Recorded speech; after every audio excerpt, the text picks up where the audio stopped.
Hear me. It's been a minute since we've gone live, but we're going live again, man. I'm going to try and get them in more regularly. Henron, Mary, I hope you're all well, man. This is going to be a techie one. I'm not going to go long today. Here we go. Can hear myself talking in the background again. I'm rusty. I'm trying to dust off these. It's been a minute since we've gone live, but we're going live again, man. I'm going to try and get them in more regularly. Henron, Mary, I hope you're all well. Of course. Oh God, it's all kicking off in my ears. I can't hear this. Right, that's all gone. All right, cool. So what happens when you open up multiple tabs, Cameron, and aren't organizationally aware enough to close them back down? Right, we're going to talk over the next 20-30 minutes. I need to talk about pit stop because it is a topic that a lot of people are talking about. We're going to talk about sprint formats. We're going to talk about Max Verstappen's reaction and maybe a little bit of Baku and some other topics. Charles Leclerc. There is a lot of chat around Frederick Vasseur. Has he fixed it? Is he gonna fix it? Is it a job too big for him? But we will get to that in 30 minutes or less, I promise. Mary, where is my mod thing? Oh, Mary, I'll sort it out in time and promise you, but it's a new channel and I'm rusty, mate. Okay, let's talk about pit stop because it's interesting. So look, in the space of F1, there are no rules of engagement, right? Everybody just goes ham on everybody else all of the time. And I'm not cast in that mold, sadly. I can't go 10 tenths on these guys. They're young boys, for crying out loud. Boys, not boys, but young men finding their way in the world. Okay, so they have a massive platform. And with that comes a semblance of responsibility, accountability, and journalistic integrity. Of course, I will frame what I'm about to say in those terms. However, I feel like the community are going too hard on them. So here's what's happened for the unacquainted. Alessandro, ciao. Here's what's happened. Pit Stop have for a while couched themselves. So they're the most successful or most listened to / downloaded F1 podcast on all platforms, or at least they were until Sky Sports launched their one this year. Two boys who, Jake boys, no pun intended, and Flavio, decent lads from afar. I don't know them personally, so far for it to be me to speak negatively about them. I don't know them personally. I'm speaking about what's happened first, and then I'll chime in with my opinion. So Pit Stop have couched themselves as the mainstream I don't know nothing about F1 podcast. Theirs is a journey of education and familiarizing themselves with the sport in real time whilst doing podcasts on the subject matter and being quite vulnerable and openly a little bit daft, not knowing that Vettel had won championships for Red Bull between 2010 and 2013. 4 of them, as an example. And again, that was a podcast that they did with Lissy McIntosh, who's also a wicked F1 content creator in the space. So leaning into this ignorance, my brother Nash, and shout out to Jay Wolfpack Performance, called it yesterday on the podcast that we do once a week, the Verbal Reasoning podcast. Willful ignorance is the way he termed it. And I understand it because on their latest outing on the Screaming Meals podcast, hosted by a chap called Marcus Armstrong, again for the unacquainted, last year raced with High Tech, I want to say, in F2. This year's racing IndyCar, JM Correa, and again we will get into JM Correa. They said some very brazy things, right? They were out there, they were leaning in to the willful ignorance about the sport that they claim to cover, the sport that has put them at the top of the podcasting charts. So here's where we are with that then. Here's what happened. And again, remember, this is their MO. This is what they've always been leaning into. Yeah, smash the like, Henron. You know what time it is. Do me a favor. Brand new channel, I get it. But all of the lives, I will talk about the channel and the split between the content shortly. But I want to get through this pit stop thing first because it's important. It's a hot topic. So these guys, Jake and Flavio, have never made any false pretense about being Karun Chandak. They're not the fountains of knowledge when it comes to anything on F1, and they're not pretending to be exactly the opposite. In fact, they are leaning into the fact that they're just brand new, right? They're football fans who have for whatever reason, come over to F1 to do a podcast. Maybe they are just in it for the bag, and maybe monetary value is all they're in it for. Maybe. Speculating. Massive conjecture from Cameron. But I don't think that's even an important strand in this discourse. I will be honest. Whatever they're in it for, what is it? What does that matter to me or anybody else in this space? Okay, so it's a beautiful romanticized story when you have somebody like myself who's I love F1. I love F1. I may never make a penny out of F1. I say a penny, you guys donate and super chats and all that good stuff, but I may never be able to sack off my job permanently. That may never happen, but that doesn't determine my willingness or unwilling to talk about F1. I will be here or in the pub somewhere with Shez and Baxty, or going back and forth with Henron and Mary and Macon and all you guys in the community. Somewhere I will be talking about F1, and maybe you can't say the same for these guys, maybe, but again, speculation and conjecture, because I don't know these guys personally. Here's what happened. In an appearance on the Screaming Meals podcast, hosted by Marcus Armstrong, now an IndyCar driver, they went full rogue, and there was alcohol involved, and they were relaxed, and they were comfortable, and they were doing their thing, as you do, as you tend to do on a podcast, right? A good podcast host will make their guests feel comfortable, and Marcus Armstrong did that, right? He had Flavio had the Brett the Hitman Hart glasses on, etc., etc. They were cracking jokes and talking all kind of madness. So here's what they said. A couple of things the community have taken exception to here, and I'm going to break them down quickly, and then I will chime in on them. Firstly, who's JM Correa? I think Flavio said that. JM Correa is an F2 driver whose life was threatened in an incident with Antoine Hubert, an incident in which Antoine Hubert lost his life, and JM Correa could also have lost his life. His story is a massive success story. He had to rehab, right? It's a super serious accident. There was a very strong possibility that he may never drive again as a result of the injuries he received on the back of that accident. Massive success story. Back in F2, these guys, Pit Stop Boys, legends of the game, most successful, most downloaded independent podcast in all of F1. Flavio of Pit Stop fame says, who is JM Correa? And that's craziness. That's madness. To which the F1 community reacted with disdain. And I get it. I get it. That's your exhibit A. What else did they say? So again, as lads on the podcast, they were talking about, here's another one. Nobody gives a fudge about your racing. Ironically, it's normally Jake that's more out there of the two Pit Stop Boys, but Flavio was the one going at 10 tenths. He was the one talking all the breeze. Maybe he had a bit too much to drink. I don't know. Flavio says something to the effect of, the mainstream people don't give a fudge about your racing. What's going on, SHT? I don't know what to say about the, I know it's not a good look. I'll get to your comments in the end, I promise. Oh, about good morning, mate. I hope you're well. Yeah, so Flavio continues.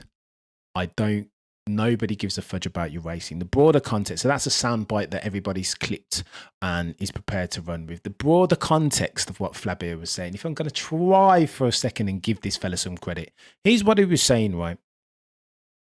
If you look, and I paraphrase ever so slightly, but if you look at mainstream reality TV, the storylines are all in kind of like the juicy bits. What are you doing at like the classy or unclassy behavior of people in the juicy gossip, like chatting up women and all this. That's where he was going with that. And okay, so he didn't use the words potentially as eloquently as I've just used. And ultimately, the tidbit that everybody's going to chop up is the portion where he's telling F2 and IndyCar drivers to their face that nobody cares a fudge about your racing. And that's abhorrent. It's disrespectful openly.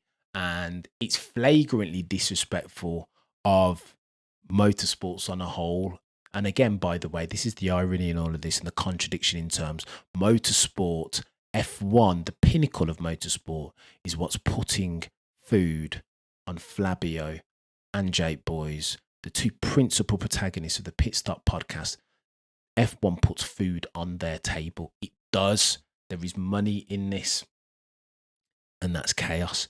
There is a glaring contradiction, and it's almost like they're sabotaging the very thing that provides them value, right? Which is weird. And maybe you chalk that up to the fact that they're younger and they were drinking and they were being a tad immature. Maybe that's just their MO. Maybe that's not going anywhere. That's who they are, and they're just chatting to the ire, much to the ire of the F1 community broadly. Because here's where I've got to play devil's advocate for a bit, because I feel the pain of the community. I'm not going to voice it in the same way, but I feel the pain. And here's the problem. A lot of the guys and girls in the F1 community who have been in the F1 community for the long haul, not just Drive to Survive generation, the likes of Mary, legend of the channel, who've been watching F1 all their life. Take me. 1992, 93 was kind of like the first season when I started watching properly. Not to reveal one's age, but I was only like 6 years old then. Been watching F1 for the vast majority of my life. So then for these guys to rock up on the back of the Drive to Survive phenomenon and get all the best interviews with the likes of Crofty, all the best driver coaches. Bloody hell, who else has been on there? There's been loads on there. Driver interviews, Zhou Guanyu and Bottas. For them to just rock up and almost cheat the game, it feels unfair, for want of a better term, right? Especially if you're looking through the lens of the old school, the grizzled F1 scribes who have been in this game and would kill for an opportunity to exchange one word with Charles Leclerc or a Valtteri Bottas or a Zhou Guanyu. And these guys are getting all these opportunities and not necessarily paying it back to the game. They're not paying it forward. It's quite open and apparent that these guys would jump. If they could tangent from this Pit Stop podcast, from F1 into football, it's quite obvious that they would do it at the touch of a button. If it was a viable proposition, they would do it. And that's sad, right? To the old grizzled F1 scribes, the romantics amongst us, we're like, well, how dare you use our sport for your own monetary gain only? How very dare you? And I understand it. But I'm trying to, in 2023, I'm trying to be more mature. Live and let live, right? F1 is a sport that comes in all colours and creeds. People watch it through a very many different lens. Not everybody knows everything about everything F1. And I know that every time, every week, every Thursday when I go on the Shakedown podcast with my brothers, Shez and Baxty, I am humbled. They know infinitely more. Both of them, both Baxty and Shez, know infinitely more offhand about F1 than I do. So how then am I going to turn hypocrite and chastise these guys for not knowing anything about F1? Then that would make me a hypocrite. Tune into the Shakedown every single week. Baxty and Shez are just throwing out dates, times, races. Like they just know everything offhand because they know more about F1 than I do. I've been watching it long, but they know more. They're deeper in the game than I do. So how am I then going to turn around and sacrifice my integrity and my humility at the altar of hypocrisy? I can't do it, guys. I just can't. I'm not wired that way. So a lot of the ire from the F1 community has been about, listen, these guys are ignorant. They don't know. Rule for ignorance, as Nasha said of PitStop F1 podcast. Rule for ignorance is a problem, but ignorance, listen, if you don't know about F1, but you choose to cover the sport and that's your angle, fair play to you. I can't hate it. Look, Mary's been watching since the 70s. Henron since 2006. Look, we've all got skin in the game, right? And it does feel like a bit of a disrespect, but everybody's different. There is room for people like that, clearly, because the Drive to Survive generation has come in and they want to hear F1 spoken to in terms that they can understand. Well, I don't know that Sebastian Vettel was 4-time champion between 2010 and 2013 because I wasn't watching then. Openly honest and comedic with it. And that's stuff. You know what, guys? Mohammed, what's going on? Thank you, Mohammed. I hope you're loving it, man. I'm going to talk to the content stuff in a short second because there's changes going on. I'm trying. I want to be the market leader in space, and I think that means putting out the best content, and I'm trying. But we'll talk to that in a second, Mohammed. Thanks for your support, mate. So yeah, that's what happened with the pit stop. They said there's another quick tidbit, a soundbite that people have taken and run with, where Flavio says something. It's all part of the same thing, that listen, the real content, the beauty is in the non-racing pieces, the like juicier stuff and personality. And you know what? Flavio makes a point, yeah. I'm going to give Flavio some credit. The terms that he's expressed the point in leaves something to be decided, absolutely. But there is something to be said. F1 kind of need to take notes here and act on this. There is something to be said. And again, Jay of Wolfpack Performance said this more eloquently and succinctly than I could on the Verbal Reasoning podcast yesterday. Check that out on YouTube and all podcasting platforms. Cheeky plug. There is something to be said for access to drivers. There is something to be said for access to drivers. The fact that these guys rock up on the race weekend, they have their own social media platforms. Between race weekends, we don't really see them or hear from them unless it's a cover shoot on a Vanity Fair, something that they've authorized. But as far as like independent podcast access to drivers, to these guys that we hero worship, we don't really see them that much, right? Don't really hear from them. It's not like you guys will follow other sports, right? It's not like a UFC. UFC have done a sterling job since COVID 2019 through to 2023 of expanding and developing the sport. Here's why. Because the fans have unprecedented access to the fighters. Okay, so there's a lot more money in F1, and the commercial value comes with risk. And so these drivers, especially the top ones, your Lewises, your Maxes, they have to be risk averse when it comes to these appearances. I get it. But if here's the premise and here's the clincher. If the FOM want to continue to grow the sport at the rate that they have over the past 5 years, and again, if we're going to use commercial value and rights as an indication, ESPN, 5 million back in 2017, 2018, potentially 75 million. The rights went for in North America very recently. So the sport has gained a massive fan base. It has done bits, evolved massively, and the population, the number of eyes on the sport at every single race have grown humongously. 440,000 was record breaking in one of those United States Grand Prix last year. It has grown, but if we're forward facing in our forecast and the sport wants to continue its growth, its rate of growth in that same vein, then it wants to look at the stories, right? And that for me necessitates greater access to story makers, the content creators, to the stars, the key assets, the drivers. If Flavio and Jake had said that, I would have been like seconded. Here. I think the way in which they expressed it, and again, Flavio said something like, what we want to see is you chatting to birds. Well, Flavio, mate, I think he wanted to say what I've just said, but he's wrapped it up in different terms, right? His verbiage was off. He needed to be a bit more eloquent there, but I think his underlying point, I think he was on the money, or at least not a million miles away. But again, F1 Twitter, the community, absolutely destroyed in misogyny. How dare you? How dare you disrespect the sport that you make a cheeky buck off? And I see both sides, but he did make a point. The Juan Manuel Correa thing, they didn't know who he was, and Flavio was sat right next to him. Again, I'm not really an F2 bod myself, I'll be honest. Juan Manuel Correa is somebody that I needed to go and look up and understand the backstory. Of course, I knew about the Antoine Hubert incident, but the broader context was something that I needed to go and check for. I will confess, by no means am I an F1, F2 motorsport oracle. I have gaps in my knowledge, just like anyone else does, but I talk to people better than me in the game. Shez, Baxty, we have these conversations, right? And through these conversations, I learn about the sport every day more and more, so that when I come to you guys as my subscribers, the members of the channel that support me and help me, and kind of my emotional backbone in this game, I kind of want to, every single time I come in front of the camera, I want to be better than I was last time, right? I want to have more knowledge. I want to be more well-read.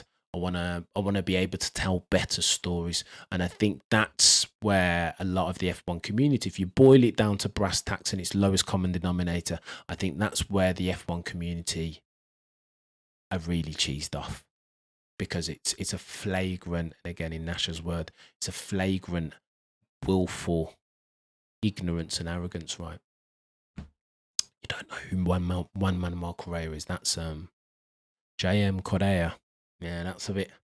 Can't be so proud of that, I don't think. Here are them.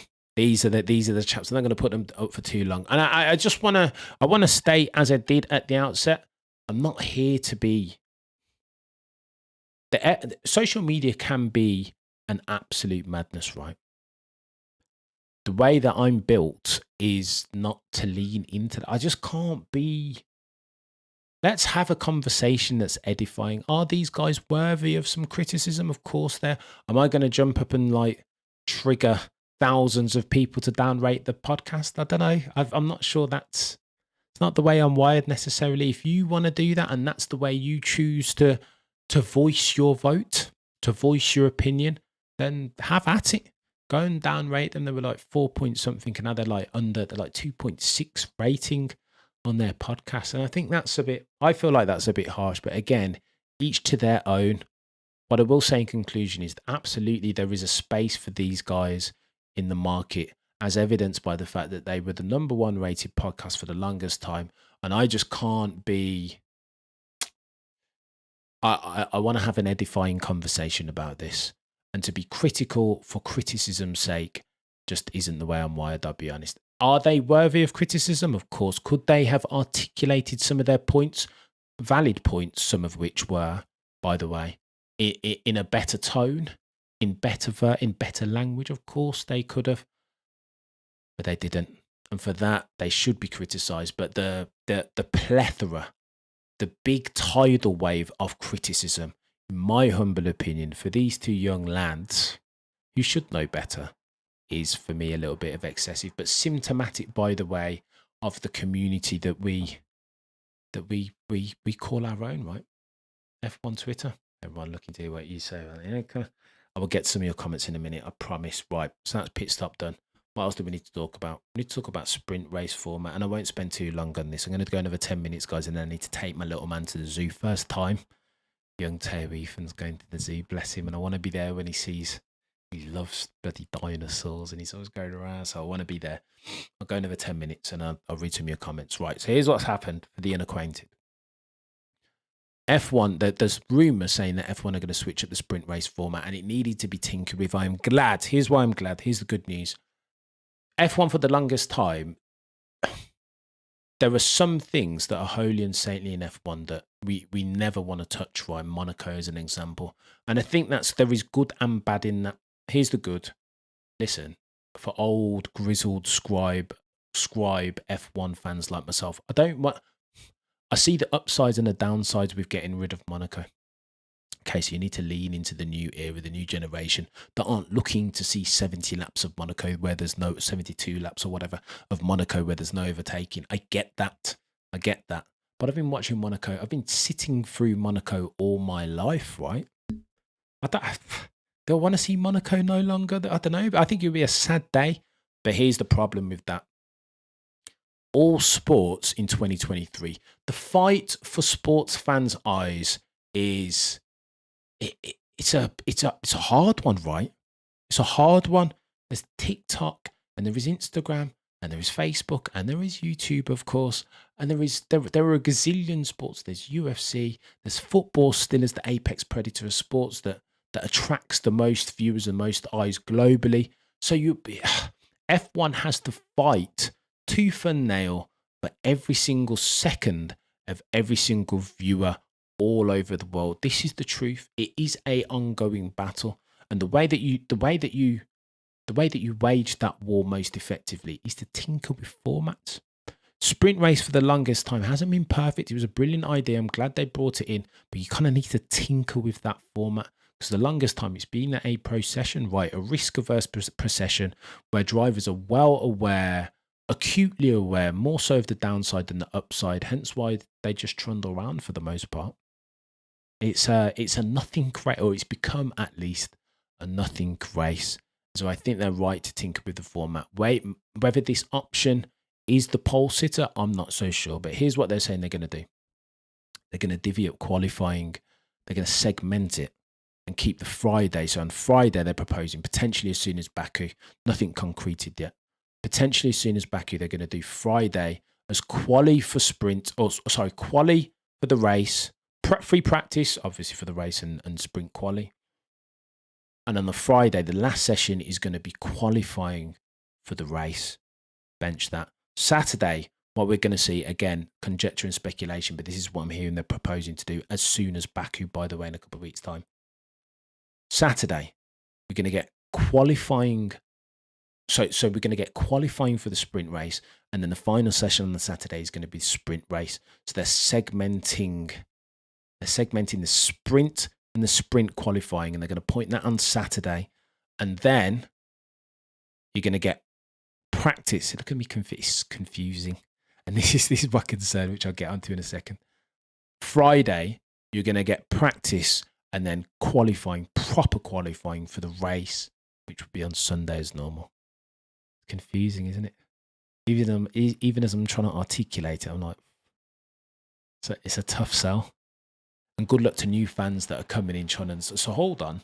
Before it was sprint quali on the Friday, and then qualifying for the race was determined by the finishing positions of the sprint race, and then the race happened on Sunday. Now it's Friday quali, Friday free practice, and both of those are pointing at the race, which is on Sunday. And then on Saturday, you've got sprint qualifying in the morning, and then you will have the race for the sprint. It's crazy, eh? It's a bit confusing. It is a bit confusing, but I think for once the FOM deserve a little bit of credit. I will be honest, because you've got to tinker to determine the apex predator of sprint racing format, whether that's reverse grids going forward or whatever else. You've got to change. You can't just be fixed and rigid. Got to change and got to evolve. And I respect the FOM for giving something a try. Max Verstappen, on the other hand, says, I hope there won't be too many changes, otherwise I won't be around for too long. Now, I think there are a couple of things behind Max Verstappen saying this, bless him. Of course, with the quickest car and as the overwhelming prohibitive favourite to retain his World Drivers' Championship, of course he doesn't want change. He's incentivized to say this, and if I were a driver in Max Verstappen's position, I would be saying the same and worse, probably. He's incentivized. This is agency. Which driver in F1 hasn't ever spoken with a view to keep their advantage or gain an advantage on the rest of the? I understand it. However, I hope the FOM are stern and stubborn and steadfast enough to realise that Max, in essence, is calling their bluff with a view again to circle the wagons around his and Red Bull's not insubstantial advantage currently. And that's it. Let me talk about Ferrari super quickly. I'm concerned. You guys heard me on the channel at the start of the season talking all kinds of stuff and hopium and optimism about Ferrari potentially being the team with the best package to take it to Red Bull. Even argued that Sir Lewis Hamilton, 7-time champion, first of his name, might be well advised to at the very least consider a move to Ferrari, because I just think their package as it stands April 2023 is potentially the package that's in the best position to take it to Red Bull. Now, over the past couple of races, you'll have seen a lot of evidence to the contrary. Mercedes most definitely looked like the quicker package in Australia, as versus Ferrari, of course. But I think over the course of the 23 races that we see in 2023, I think it will become clear once Ferrari get their act together, now they've practiced pit stops, once they iron out these reliability issues, once they can iron out the fact that their car fundamentally is a bit of a tyre eater, the tyre deg is crazy on that F175, as it was on the F23, as it was the F175 last year. We need them to sort their lives out. I'm hoping that they can. I'm hoping that they can. Also hoping that Santa Claus delivers my Christmas present down the chimney this year. But that's another topic from another day for another day. Go on then, let me read it as we round third base. I've got another couple of minutes before I need to race out and take my little man to the zoo, unless my missus has already taken him because I'm running late. Science is virtual meeting on Tuesday for penalty. Oh, Mary, you know what, Mary? I can't comment on that. Again, holes in my knowledge. I feel like science and this penalty, that was a bit of a chaos thing, wasn't it? Let's be honest. Australia, like, go back to last saved game. I don't think F1 wants to be doing that too often, you know. I think it's a very dangerous precedent that they've set out. Can't just read what Alonso was crashed out, mate. Like, how is he on the podium? That, like, it just doesn't make sense to me. It doesn't sit well with me that we are tinkering artificially after the fact. Sometimes you will get took out in a race, and that's racing, as they say. So you just got to be careful there. Cam, when are you doing another live? I need to use my milestone message of 5 months. Oh, let's go, Mary. 5 months, nearly 5 months has Mary been a supporter of the channel. Listen, I will say a couple of things about the channel before I read some more comments. T-minus 5 minutes. I decided to split out the content on the chat. So you've now got Cameron. This is Cameron F1 Live, right? All my long form, the chats, maybe cheeky streams if I pick those back up, the shakedowns, the F1 hours with personalities in the space, whether that's Peter Windsor or Matt Bishop. Those will all be on here. So subscribe to this channel to get the note and turn on the notifications to get those. Cameron F1 over the other side. Those will be stories, 10 to 15 minute videos, documentary style videos. There I will be telling stories that I think are worth telling, right? F1 stories, motorsport stories that are worth telling. So those will all be over at Cameron F1 without the live. So if you're not subscribed to that, subscribe to that as well. And turn on the notification bell, because those will be, and again, those will be scheduling. I'm trying to do one of those. They take ages to write, to script, to edit, to get the B-roll. I don't want to bore you with that process, but they take a while, right? Anywhere up to 7 days if you're going to do them well. But I think because those stories are worth telling, and I'm not sure there are too many other people in the space telling them in a way that's befitting of the gravity of the story, I kind of want to tell those. Longer. It's a labour of love, I promise you, but I just feel like those are worth telling. I think my wife and son are leaving me. Right, let me wrap this then quickly. But that's all the news with the content. Longer form over here, shorter form over at Cameron F1. Baxty B, go, let's go. Get over to Baxty B F1 now for some sick content. And again, as I said earlier in the stream, Baxty B and Shez infinitely more knowledgeable on all things F1 than I am. I think my family are leaving me. I'm going to have to run. JSAC, I think that's the way to do it. SHT. Guys, I'm going to have to go. I'm actually going to get a divorce. Love, peace, and chicken grease. Until next time, there will be a piece of content coming out at some point next week around Red Bull stuff. I don't want to reveal too much. And then, of course, I'm going to start to try and do these live Q&As more often. But again, I'm a husband and a son sometimes, as well as a content creator. Love you all to the moon. Thank you especially to the guys who are subscribed, to the guys who support the channel, not least Mary, Maria Duncan, Henron, who else comes to mind? Candidate Salmon, all of you guys who support the channel and donate money to me, notwithstanding all of my F1 fraudulence. Love you, each and every single one of you, to the moon and back.